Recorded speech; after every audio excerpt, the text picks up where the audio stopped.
हरे कृष्णा। सभी भक्तों को सादर दंडवत प्रणाम। हम पढ़ने जा रहे हैं श्रीमद् भगवद गीता श्लोक संख्या 9.24। तो सबसे पहले हम लोग मंगलाचरण कर लेते हैं। हाथ जोड़कर करते हैं इसे मंगलाचरण को। ओम अज्ञानतिमिरान्धस्य ज्ञानाञ्जनशलाकया चक्षुरुन्मिलितं येन तस्मै श्रीगुरुवे नमः। श्रीचैतन्यमनोभीष्टं स्थापितं येन भूतले स्वयं रूपं कदा मह्यं ददाति स्वपदान्तिकं। वन्देऽहं श्रीगुरो श्रीयुतपदकमलं श्रीगुरून् वैष्णवांशं श्रीरूपं साग्रजातं सहगण रघुनाथान्वितं तं सजीवं सादयितं सावधूतं परिजनसहितं श्रीकृष्णचैतन्यदेवं श्री राधाकृष्णपादान् सहगण ललिता श्रीविशाखान्वितांश। हे कृष्ण करुणा सिंधो दीनबंधो जगतपते गोपेश गोपिकाकांत श्री राधाकांत नमस्तुते। तप्त कांचन गौरांगी श्री राधे वृंदावनेश्वरी विश्वानुसुते देवी प्रणमामि हरिप्रिय। वांक्षा कल्पतरुभ्यश्च कृपा सिंधु भयश्च पतितानां पावनेभ्यो वैष्णवेभ्यो नमो नमः। जय श्री कृष्ण चैतन्य प्रभु नित्यानंद श्री अद्वैत गदाधर श्रीवासादि गौर भक्त वृंद। और हाथ उठाकर महामंत्र करते हैं। हरे कृष्ण कृष्ण कृष्ण हरे हरे, हरे राम राम राम हरे हरे। दो बार पढ़ लेते हैं। गुरुदेव का मंत्र पढ़ा जाता है। इसके बाद नमो ओम विष्णुपादाय कृष्ण पृष्ठाय भूतले श्रीमते भक्ति वेदांत स्वामिनिति नामिने नमस्ते सरस्वती देवी गौरवाणी प्रचारणे निर्विशेष शून्यवादी पाश्चात्य देश तारणे।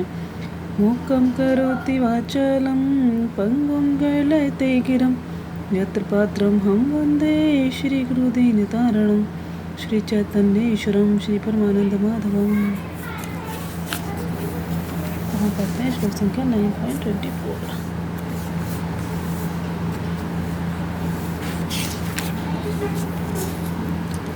यान्ति देवव्रता देवान् पितृयन्ति पितृव्रता भूतानि यान्ति भूतेज्या यान्ति मद्दाजिनोऽपि माम्।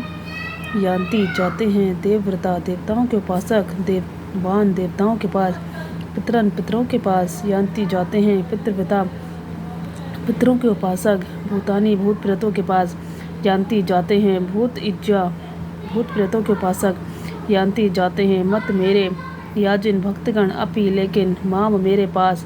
जो देवताओं की पूजा करते हैं वे देवताओं के भी जन्म लेंगे, जो पितरों को पूजते हैं वे पितरों के पास जाते हैं, जो भूत प्रेतों की उपासना करते हैं वे उन्हीं के भी जन्म लेंगे, और जो मेरी पूजा करते हैं वे मेरे साथ निवास करते हैं। ये भगवद गीता का बहुत महत्वपूर्ण श्लोक है। इसमें क्लियर बताया गया है कि हम जैसी उपासना करेंगे, जैसी पूजा करेंगे, हम वैसे ही लोक को प्राप्त होंगे, उन्हीं के पास जाएंगे। यदि हम अपने पितरों को भी ज़्यादा याद कर रहे हैं तो हम उन्हीं के लोक में चले जाएंगे। ये मेरे लिए थोड़ा आश्चर्यजनक था कि पितरों का भी लोक होता है। हाँ, होता है। और भूत प्रेतों की उपासना करेंगे तो उनके भी जन्म लेंगे, और जो भगवान की पूजा करते हैं वो भगवान के बीच निवास करेंगे भगवान के साथ, और देवताओं की पूजा करने वाले देवताओं के बीच। तात्पर्य पढ़ते हैं हम लोग। यदि कोई चंद्रमा सूर्य या अन्य लोक को जाना चाहता है तो वह अपने गंतव्य को बताए गए विशिष्ट वैदिक नियमों का पालन करके प्राप्त कर सकता है। इनका विशद वर्णन वेदों के कर्मकांड अंश 10 पौर्णमासी में हुआ है, जिसमें विभिन्न लोकों में स्थित देवताओं के लिए विशिष्ट पूजा का विधान है। इसी प्रकार विशिष्ट यज्ञ करके पितरलोक प्राप्त किया जा सकता है। विशिष्ट यज्ञ करना होता है पितरलोक के लिए। इसी प्रकार मनुष्य भूत प्रेत लोकों में जाकर यक्ष रक्ष या पिशाच बन सकता है। पिशाच पूजा को काला जादू कहते हैं। अनेक लोग इस काले जादू का अभ्यास करते हैं और सोचते हैं कि यह अध्यात्म है, किंतु ऐसे कार्यकलाप नितांत भौतिकवादी हैं। इसी तरह शुद्ध भक्त केवल भगवान की पूजा करके निसंदेह वैकुंठ लोक तथा कृष्ण लोक की प्राप्ति करता है। इस श्लोक के माध्यम से यह समझना सुगम है कि जब देवताओं की पूजा करके कोई स्वर्ग प्राप्त कर सकता है तो फिर शुद्ध भक्त कृष्ण या विष्णु के लोक क्यों नहीं प्राप्त कर सकता। दुर्भाग्यवश अनेक लोगों को कृष्ण तथा विष्णु के दिव्य लोकों की सूचना नहीं है, अतः ना जाने के कारण वे नीचे गिर जाते हैं। यहाँ तक कि निर्विशेषवादी भी ब्रह्मज्योति से नीचे गिरते हैं। इसलिए कृष्ण भावनामृत आंदोलन इस दिव्य सूचना को समूचे मानव समाज में वितरित करता है कि केवल हरे कृष्ण मंत्र के जाप से ही मनुष्य सिद्ध हो सकता है और भगवत धाम को जा सकता है। तो इस श्लोक में बहुत कुछ बताया गया है कि अलग अलग देवताओं के लिए अलग अलग कर्मकांड का विधान है, मतलब विशिष्ट पूजाओं का। जो जैसी पूजा करेगा वैसा ही प्राप्त करेगा धाम लोग। और वो बाकी सब जो कार्यकलाप होते हैं, शाद पूजा या फिर ये सब नितांत भौतिकवादी होता है। शुद्ध भक्त केवल भगवान की पूजा करके निसंदेह वैकुंठ लोक तथा कृष्ण लोक की प्राप्ति करता है। मतलब ये भी इसमें कहा गया, देखिए क्लियरली कि जब देवताओं की पूजा करके कोई स्वर्ग प्राप्त कर सकता है तो फिर शुद्ध भक्त कृष्ण या विष्णु के लोक क्यों नहीं प्राप्त कर सकता। दुर्भाग्यवश अनेक लोगों को कृष्ण तथा विष्णु के दिव्य लोकों की सूचना नहीं है। न जानने के कारण वे नीचे गिर जाते हैं। निर्विशेषवादी भी ब्रह्मज्योति से नीचे गिरते हैं। इसलिए कृष्ण भावनामृत आंदोलन इस दिव्य सूचना को समूचे मानव समाज में वितरित करता है कि केवल हरे कृष्ण मंत्र के जाप से ही मनुष्य सिद्ध हो सकता है और भगवत धाम को वापस जा सकता है। ये देखो, ये जो निर्विशेषवादी कहे गए ना, जैसे ब्रह्मज्योति वाले जो भगवान को साकार रूप में नहीं देखते हैं, निराकार रूप में देखते हैं, वो भी अपनी ब्रह्मज्योति से नीचे गिर जाते हैं। ना जानने के कारण ही व्यक्ति नीचे गिर जाता है, क्योंकि अगर जानेगा तो वो विष्णु का उपासक बन जाएगा, हम सही रास्ता पता चल जाएगा, हम उस रास्ते पे चलेंगे और अपना हमारा जो लक्ष्य है, गोल है, वो प्राप्त कर लेंगे, भगवान तक पहुंच जाएंगे हम। कि नहीं पता है, इसलिए हम गिर जाते हैं, कितना कितना गिर जाते हैं, यहाँ तक कि हम इतना निम्न कार्य करने लगते हैं, पशु कोटि के कार्य हम करने लगते हैं मनुष्य जीवन में भी, और बिल्कुल ही नीचे गिर जाते हैं पाताल लोक तक में, है ना। तभी तो इतने सारे लोग हैं। जैसे जैसे लोगों की कोटि होती है वैसे ही उसी के हिसाब से सतोगुण रजोगुण तमोगुण भी होता है। तो जो ज़्यादा ही नीचे गिरता चला जाता है फिर तमोगुण में गिर जाता है, वही पाताल लोक में। ये सारी चीज़ें इसमें बताई गई हैं। इसमें ज़्यादा कुछ तो मुझे समझाने वाला लग नहीं रहा है, और पिछले वाले श्लोकों से थोड़ा कनेक्टेड है ये। जो चंद्रमा सूर्य या अन्य लोगों को जाना चाहता है फल करके प्राप्त कर सकता है।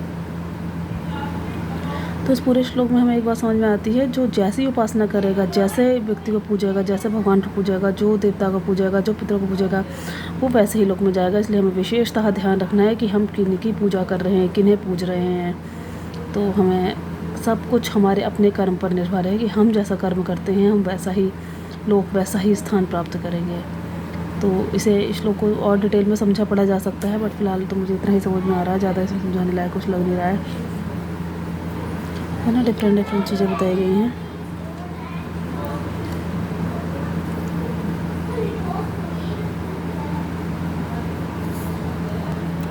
और हाँ, एक चीज़ मैं आपको बताना चाहूँगी, मेरे गुरुओं ने बताई थी मुझे कि जैसे ये जो अभ्यास होता है ना कि हम किनकी उपासना कर रहे हैं, किनकी पूजा कर रहे हैं, ये एक छोटी उम्र से अपने बच्चों को जितनी कम उम्र से हम समझाएंगे, सिखाएंगे, वो उतना ही ज़्यादा अच्छा रहेगा। क्योंकि एक उम्र के साथ इंसान रिजिड हो जाता है, फिर उसके लिए मुश्किल हो जाता है कि कुछ नई चीज़ को अपनाना या और उतना अच्छे से करना। जितनी कम उम्र से कोई सीखेगा, समझेगा, उतना ही बेटर वे में, अच्छे वे में वो कर पाएगा। तो अच्छा है कि बच्चे पहले महीने से सीखें, पहले दिन से सीखें, नहीं तो मतलब 4-5 वर्ष की आयु से, जितना भी उसके समय होता है। मैंने आज भी सीखा है तो मेरे लिए खैर मेरे अंदर भी बच्चे वाला भाव ही है, किंतु जो जितने जल्दी सीखे। लेकिन जिसके जीवन में अगर आपके लिए संभावना है कि आपने सीखा है तो ऑब्वियसली आपको अपने बच्चों को भी देना है फिर।